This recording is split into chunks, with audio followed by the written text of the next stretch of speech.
how do we take care of people? And I believe if we take care of those people, they're going to take care of us. And the leaders are going to look awesome and get raises and bonuses and everything else that we deserve because of the hard work we do. But it's not because of us. It's because our people feel good about what they're doing.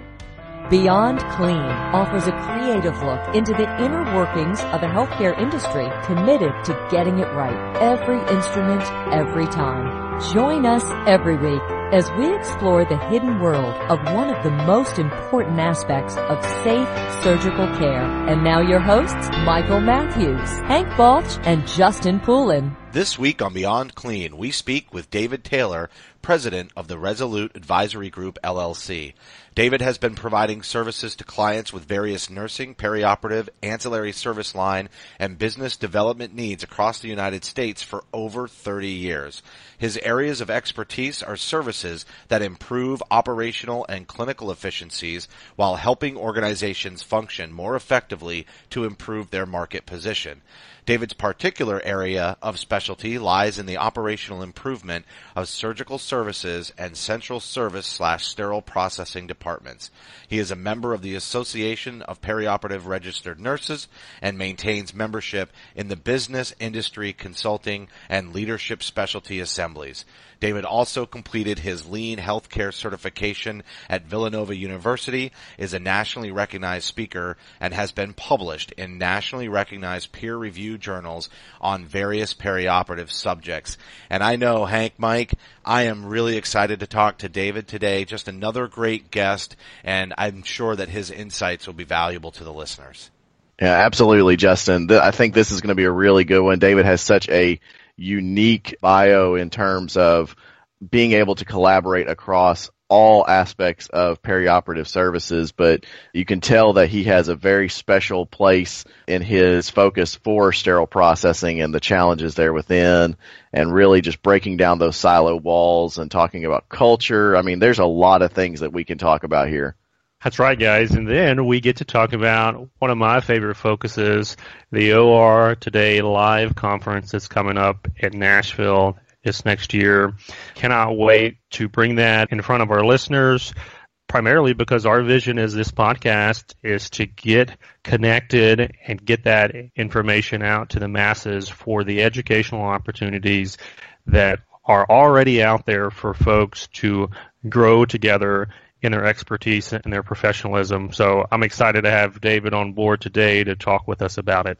All right, and as a reminder, you can follow Beyond Clean on Twitter at Beyond Clean Info. The Facebook page is facebook.com/Beyond Clean Podcast.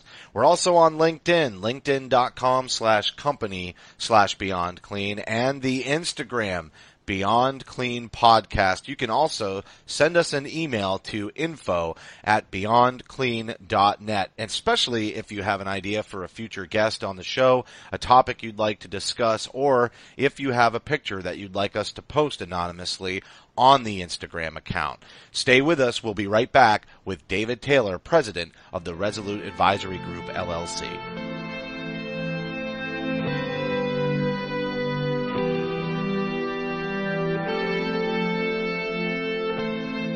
With us now is David Taylor, president of the Resolute Advisory Group, LLC. David, I want to welcome you to the show. I'm excited for our two segments with you today. The first one, we'll be talking about confronting challenges of OR and SPD collaboration. And then we'll get a little bit into the OR Today live conference, a little preview and promotion there. So looking forward to diving into that. But first off, welcome to the show. Thanks for joining us on Beyond Clean. Thank you very much. It's my pleasure, and thank you very much for this opportunity. I think it's very exciting. You know, we've talked a lot over the last, 20-plus episodes since we started in 2017, and there's a common theme just discussing that communication between the OR, between sterile processing. We had an excellent guest, Peter Nickel, and he had some words of advice about how to break down those barriers and to foster positive communication. We had a really interesting story from Bob Mars, who he told us about an experience in the OR that he had when he was a sterile processing manager at one time. And I'm definitely interested in furthering that discussion with you, but maybe we just set the table by talking about some common causes of that OR SPD culture and the challenges that they face there. Yeah, it's kind of interesting you're saying, what's the common cause? And I don't know that there is a common cause, surrounding the issues of communications, whether you're looking at the communications themselves, looking within the silos of the departments, the failures, the trust issues, whatever. I think we have to look at the changes and the challenges that we faced in healthcare over the last couple decades.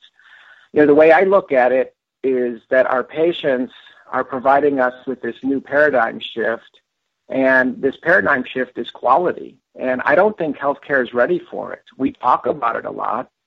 I think that oftentimes you'll hear speakers, you'll hear CEOs, presidents of hospitals, CNOs, they'll all say that healthcare is changing. I think it's already changed. I think it changed already 5, 6, 7, maybe even 10 years ago. And if you're saying it's still changing, then you probably missed the boat. And I say that kind of tongue-in-cheek in some respects because I have some wonderful folks that I've either worked for or worked with over the years. And I know that things continually change. But when you look at what we're doing in the operating room today and what we did 10 years ago and then how we get paid, the reimbursements, and then the relationship between OR and sterile processing, it is very different. And it continues to be very different almost on a daily basis because of some of the regulatory guidelines that we're faced with, some of the challenges in our reimbursement value and what we place on a surgical procedure, and then how we measure that from a metric standpoint. So many of those variables have changed. When we look at healthcare, patients used to get admitted to the hospital a week before surgery, and we got paid for all of those days. We performed the surgery, and we got paid. If the patient contracted an SSI, we got paid. If to treat it, and if they ended up getting a UTI, we got paid. If they got bed ulcers, we got paid. We got paid for everything. We didn't have to be good at anything. CEOs and CNOs and leaders back then, they were the heroes because the money just kept pouring in.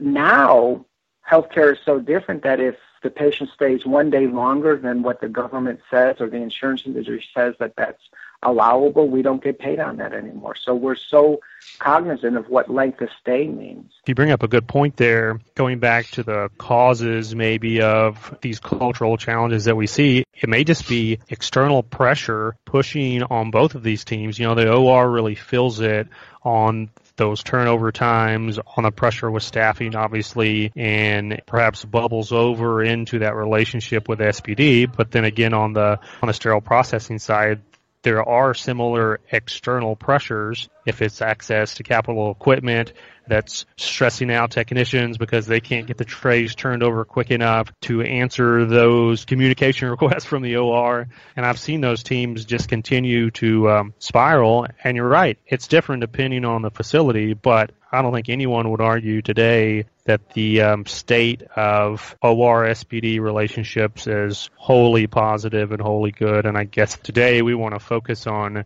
how do we pinpoint those issues, and then, what are some successes that you've seen as a perioperative leader on how to overcome those challenges on the front lines? Yeah, Hank, you nailed it. I think the key points are looking at what we've done, looking where we're at today and where we want to be tomorrow. We are a production-based system, if you will, in surgical services, whether you support surgical services or you're in the OR itself. Production is huge. In the old days, the only metric we had to measure was, how many surgeries we were going to do today, this week, or this month. Now we're looking at all types of metrics that measure first case on time starts, which has an impact on sterile processing. Can they get those instruments up to the OR in a timely manner so that those cases can start on time?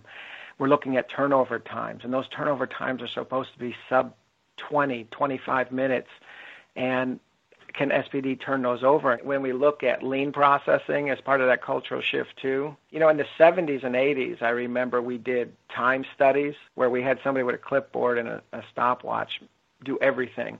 And this is the days when we used to put our own prep sets together and our own suture sets, and we used to sterilize linen for our sterile drapes and stuff, right? So that's how we measured everything in the SPD for our staffing and for our budget. was we time-stamped everything.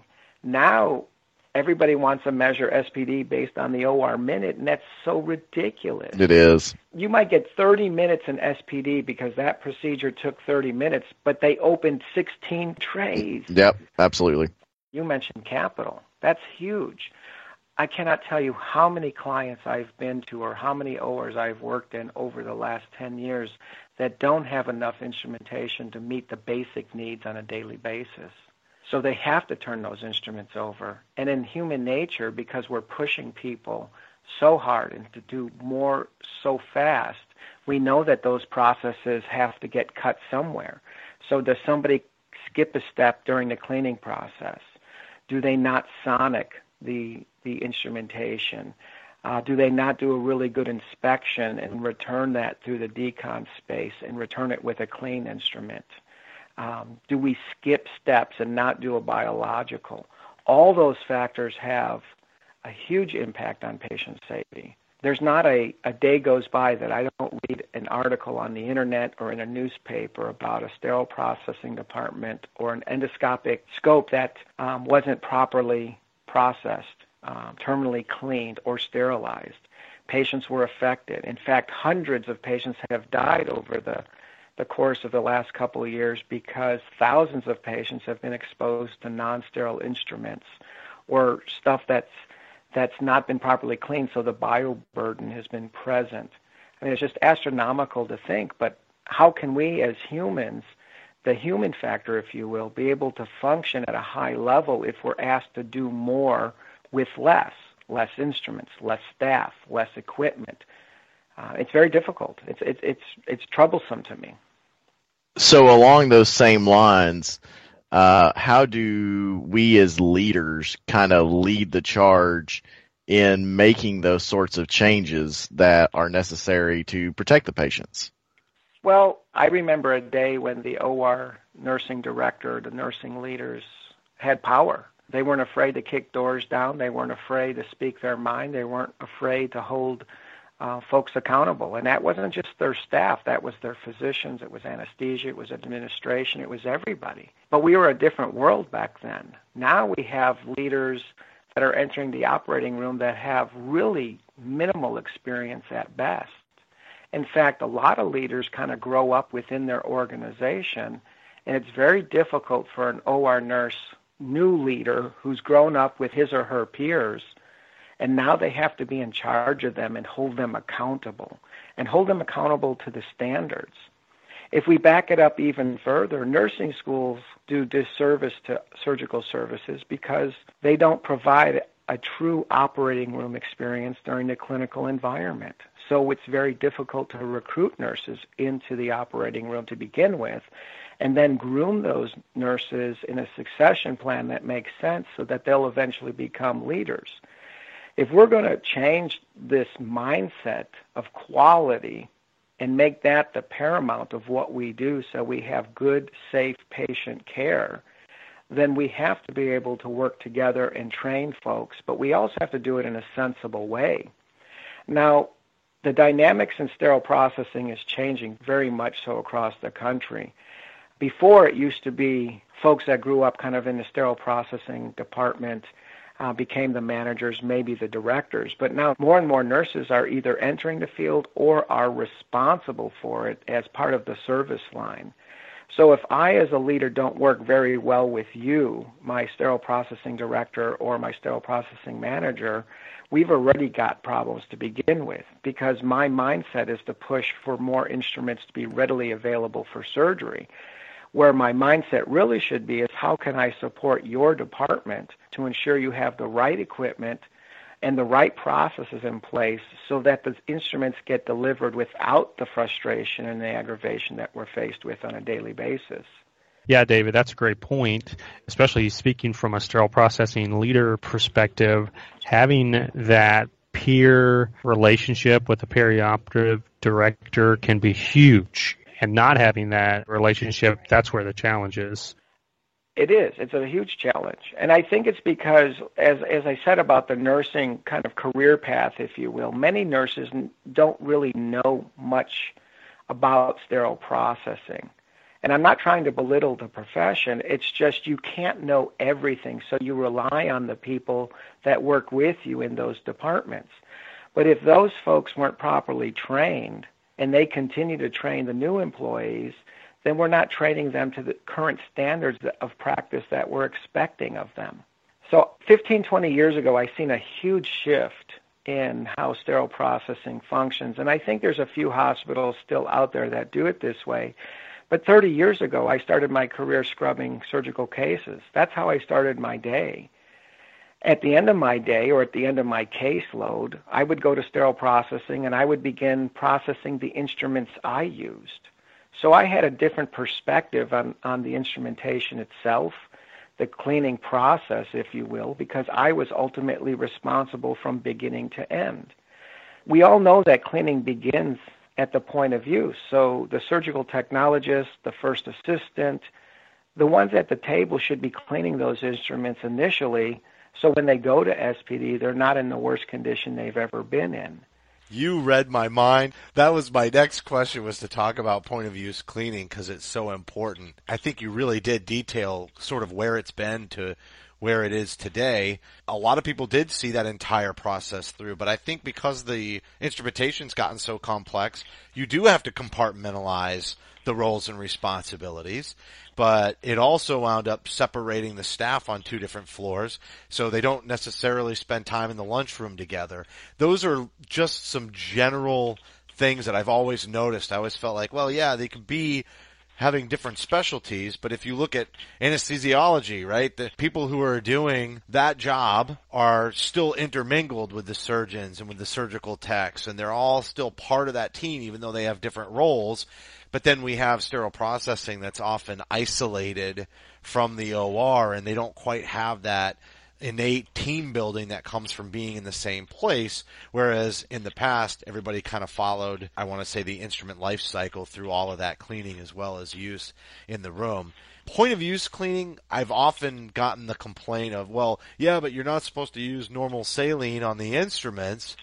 And it's like, yeah, but you should have sterile water on the field. When it comes to point of use cleaning, what are some of the common reasons that you've heard from staffers that have said, no, I don't do that, or it's too hard, or what are the objections to doing point of use cleaning, and how have you helped them overcome those?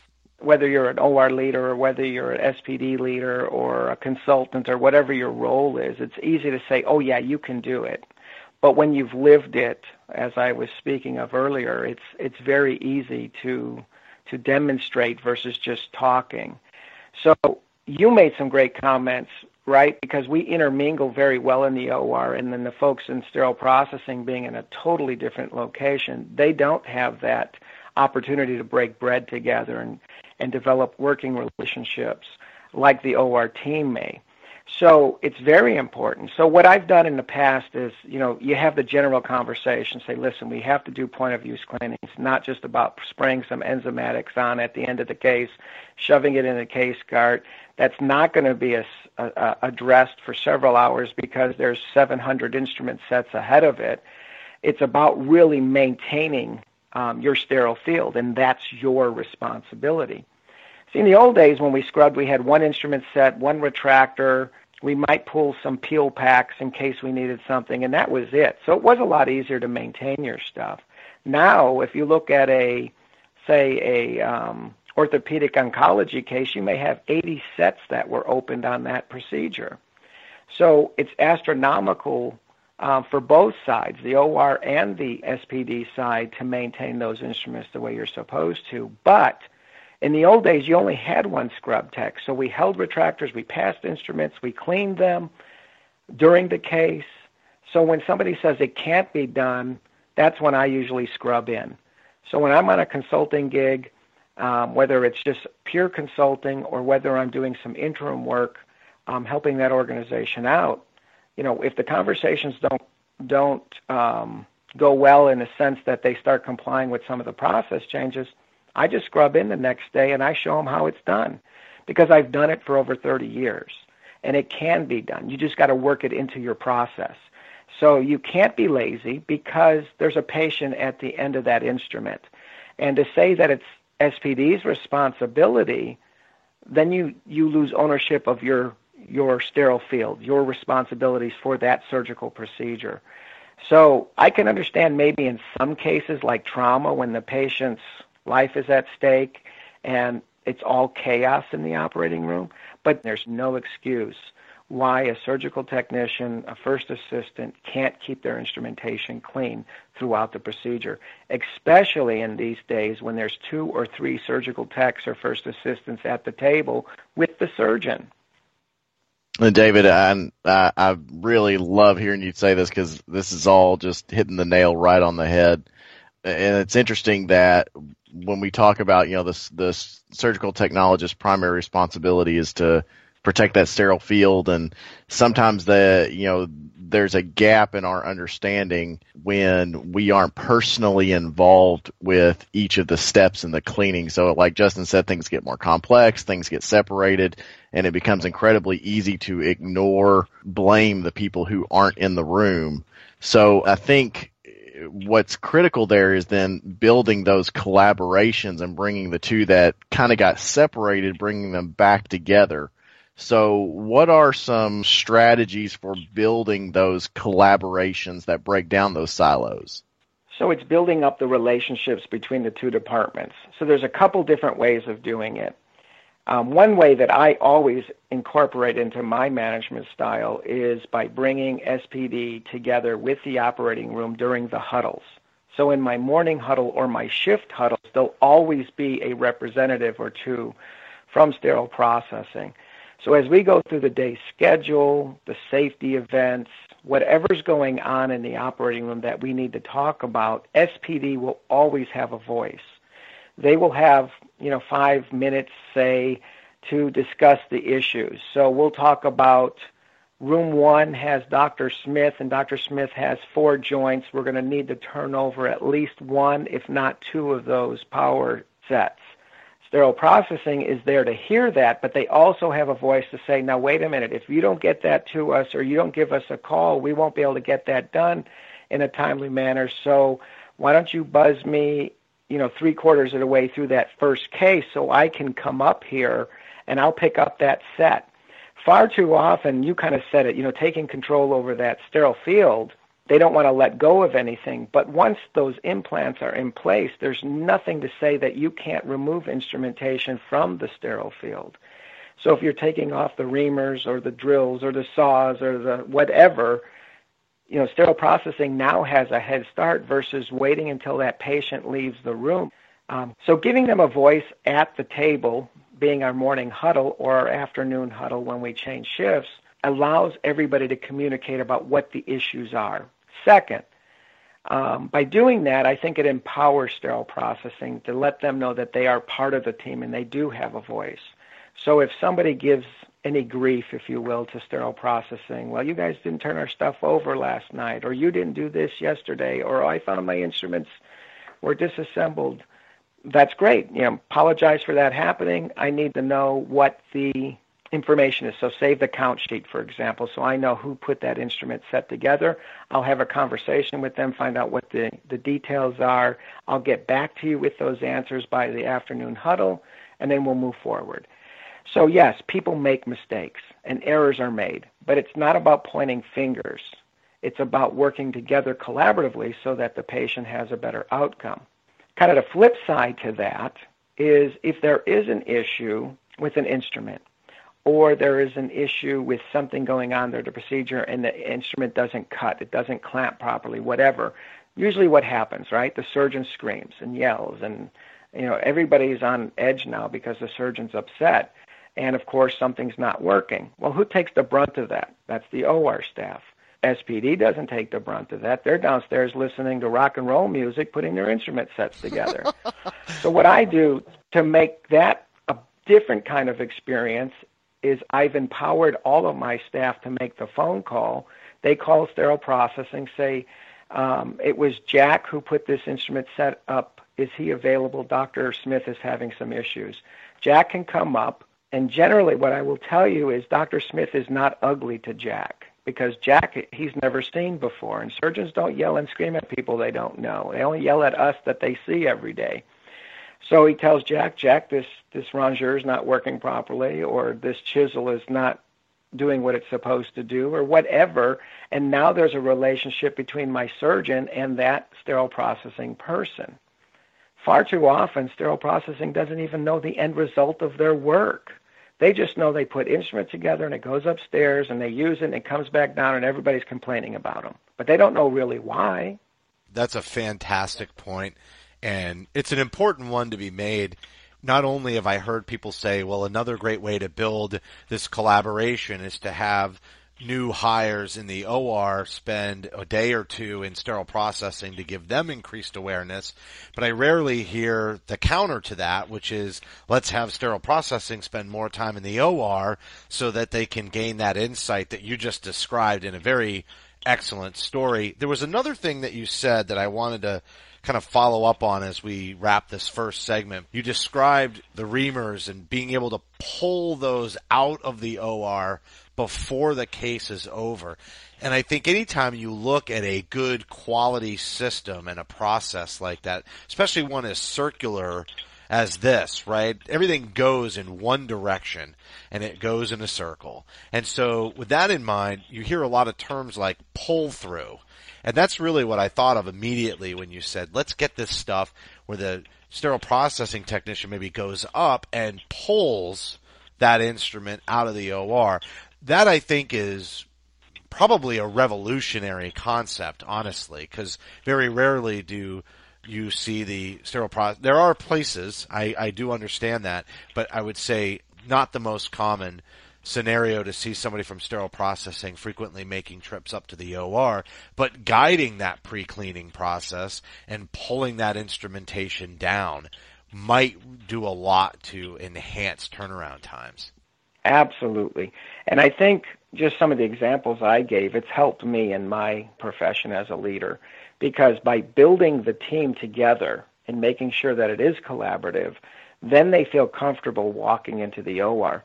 But you made a comment about just a couple days for new hires.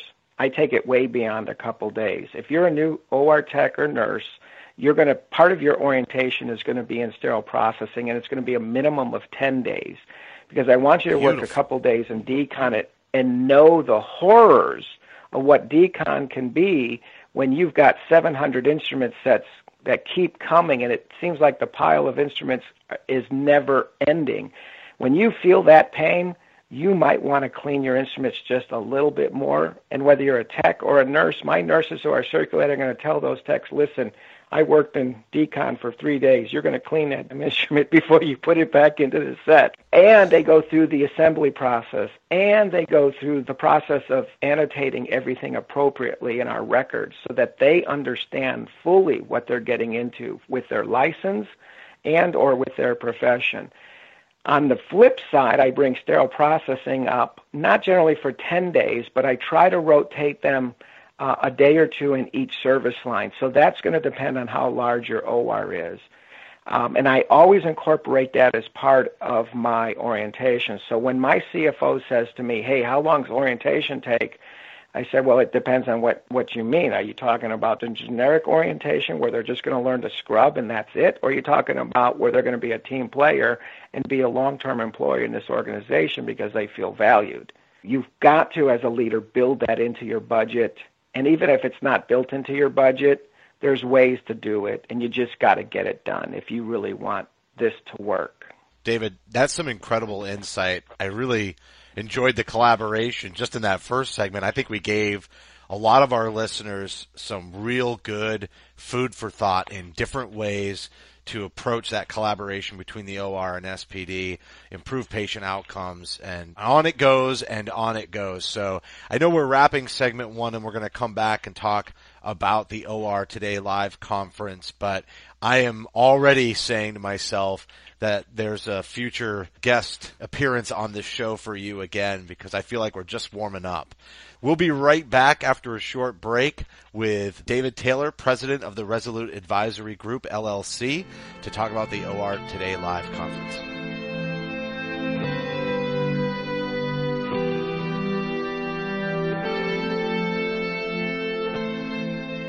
We're back with David Taylor, president of the Resolute Advisory Group, LLC. And in this segment, David, we'd like to talk about the OR Today Live conference and really preview it. I think you know Hank very well because of his involvement with OR Today Live, and a past guest on the show, Jim Stabinski, also spoke at last year's conference. So maybe we just kick off this segment. You tell us a little bit about what to expect in Nashville, what makes the OR Today Live conference unique comparative to other conferences, and then how SPD has become an increasing focus at the conference in recent years. I'd love to talk to you a little bit about OR Today Live. I think this show is really an up-and-comer, and I think they are certainly going to take a huge market share from the surgical conference community. What I love about OR Today Live is that it's a little bit different than every other conference I've either spoken at or attended. And I say that because the OR Today team is very open to new ideas. Many of us are familiar with AORN, we're familiar with ISHM, and these are very respected industry leaders who bring a wealth of knowledge to the forefront for all of us healthcare providers, whether that's through a journal of scholarly writing or whether that's through their conferences. But we all know how large and how cumbersome some of these conferences can be. AORN, for example, is huge. They have 5,000 plus nurses who attend. They have hundreds of vendors. They're in these giant convention centers. And it's just sheerly exhausting talking about it because you can easily put 25,000, 30,000 steps in a day just getting back and forth to your education sessions, through the vendor hall, etc. But it's also very, say, focused on that specific area. So OR nurses, ISHM very much focuses on the CS and the sterile processing space. OR Today Live is a little bit different. The show itself is 4 years old. They had their first show in Las Vegas, Nevada. Then it was in Chicago. The most recent show was in Washington, D.C. And the next show for 2018 will be in Nashville, Tennessee. The show stemmed from their magazine. Now, OR Today produces a magazine on a monthly basis, and it's been around about 16 years. So they're not new to the market from a publishing perspective, but they are a little bit newer from the conference perspective.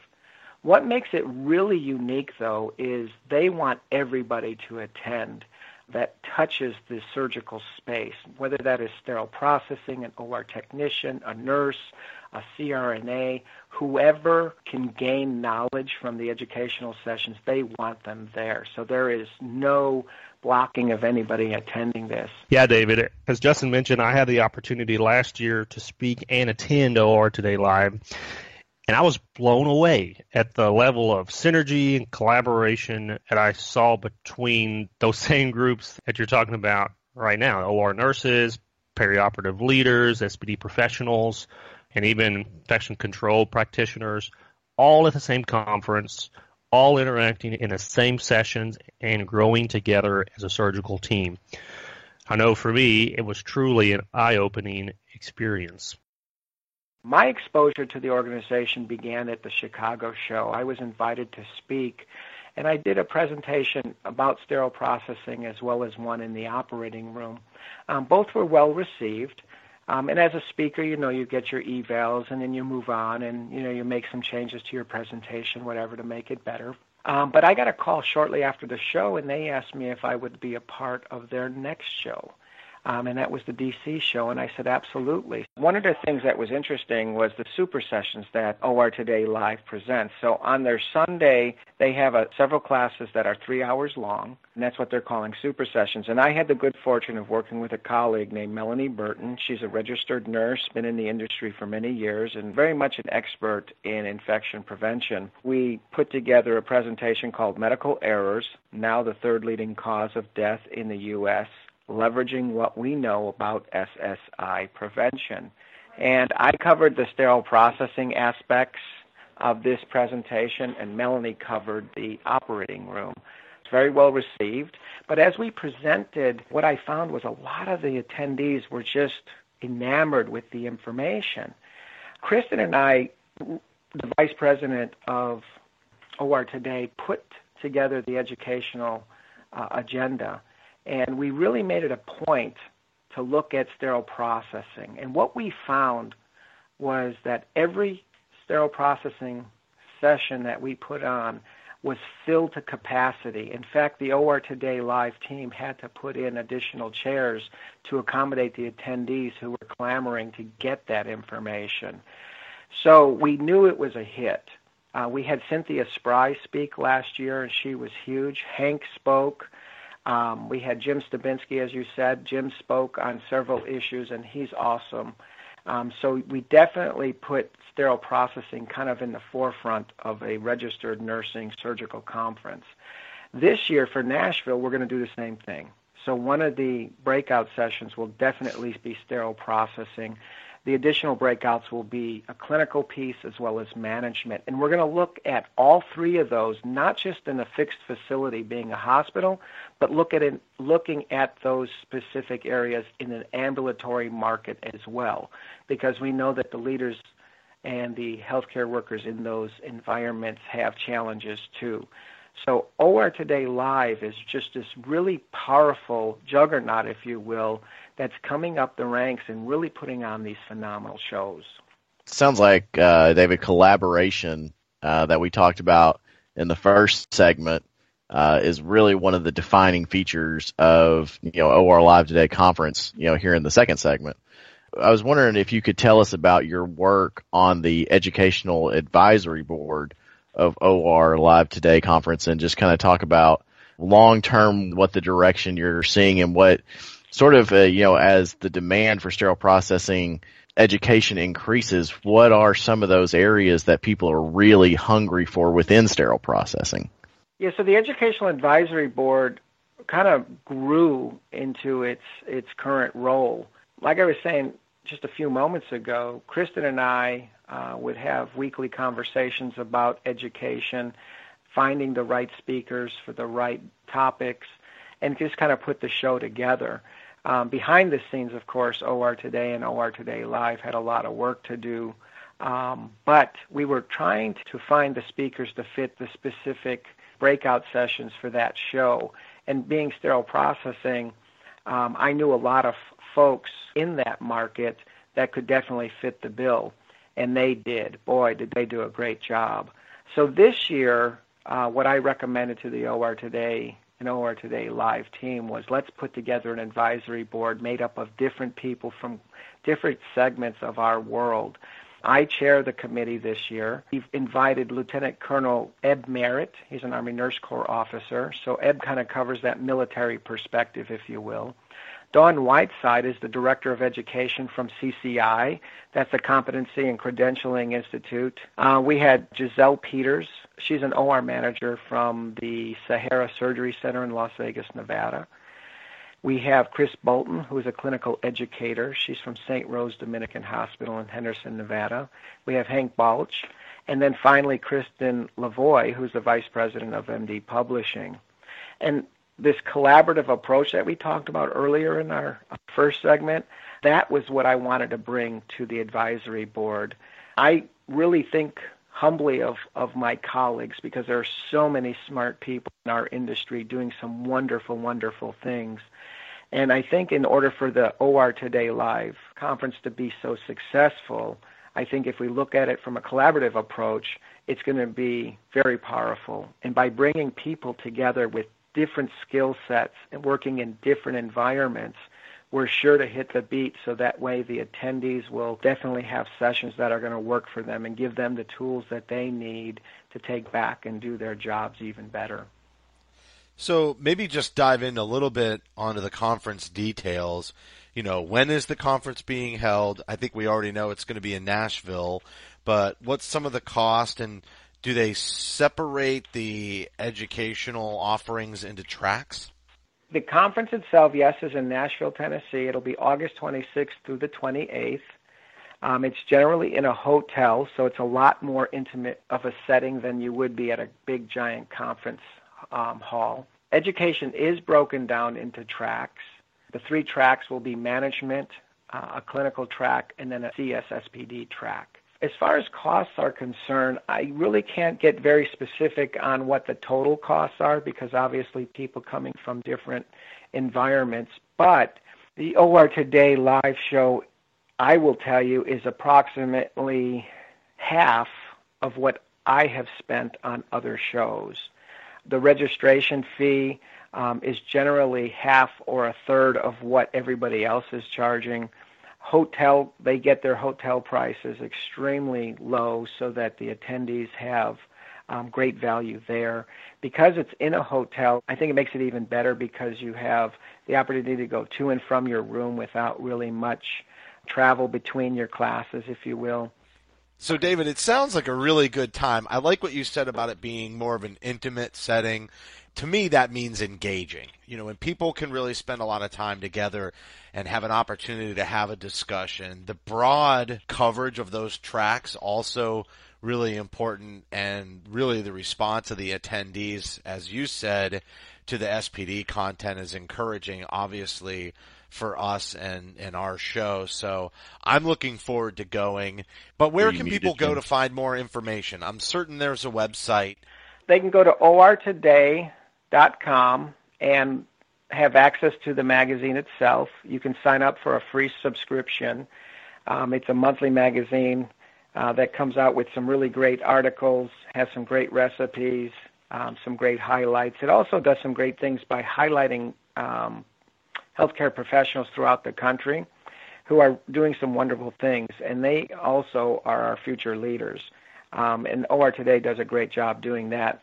As far as the conference is concerned, you can go to ortodaylive.com and get all the information you need there to either register, or if you have vendors that are listening to this podcast, there's always kinds of opportunities with sponsorship, getting a booth, the magazine itself, and the different advertisement opportunities there. But you talked a little bit about engagement.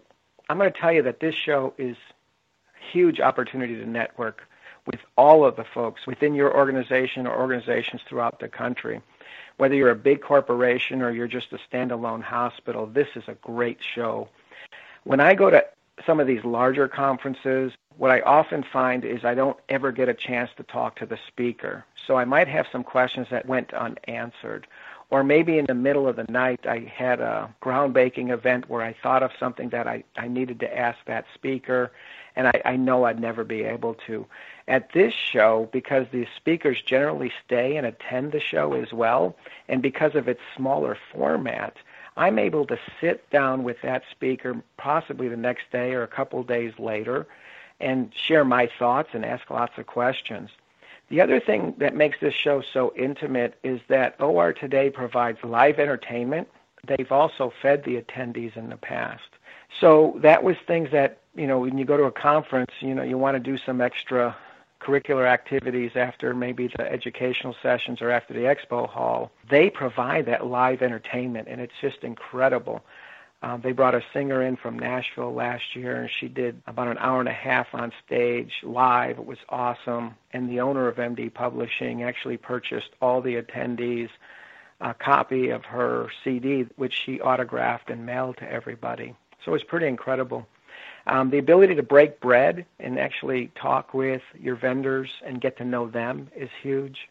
I find that to be very beneficial in my world when I'm buying millions of dollars worth of capital. Instead of rushing around trying to get from place to place because there's miles and rows of vendors at some of these larger conferences, here's a reasonable number that you get to see them all and you actually get to meet them and talk with them and exchange business cards. So I think overall the whole conference concept, the ability to invite everybody to the show, regardless of what your healthcare professional background may be, the ability to bring information and insights from all aspects of our world and not worry about it just being registered nurses or not just being surgical. It's all inclusive.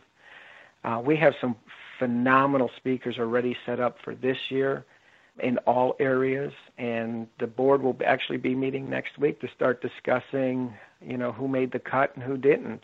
And the ones who didn't, I think we're going to try and use as backups or some other way because they're just so good we don't want to let them go. That's excellent news. The fact that you have so many potentially awesome presenters that you actually have to put some of them in the queue, so to speak, for any last minute situations that arise.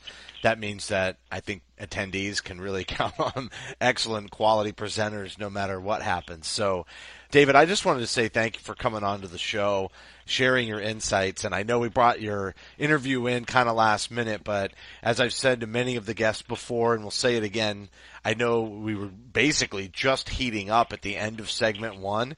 So I know that we've got a lot of content to discuss when we have you on again on a future show.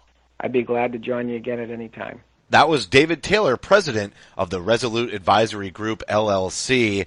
And I almost felt bad, Hank and Mike, closing out segment 1 because clearly David was getting on a roll. I love his passion, especially for SPD, obviously, as our show is focused on the department and the challenges facing sterile processing every day. I can see an opportunity for him to come back. I think that conversation about the collaboration between OR and SPD is one that can be had from multiple different angles. But even just the perspective of OR Today Live encouraging SPD content and being a venue for people to come away from work and collaborate and help bridge that gap and increase that communication between the two departments is fantastic. Yeah, Justin, that theme of collaboration is not going anywhere anytime soon in our industry.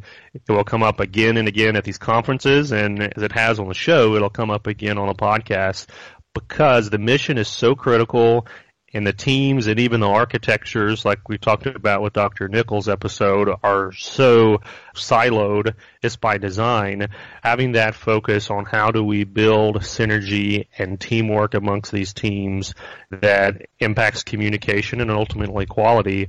I think we had a great example of that in today's show. And on the topic of the conference, as I said, I had the opportunity to go, had a fantastic experience. I know this Nashville conference is going to be just as good, if not better.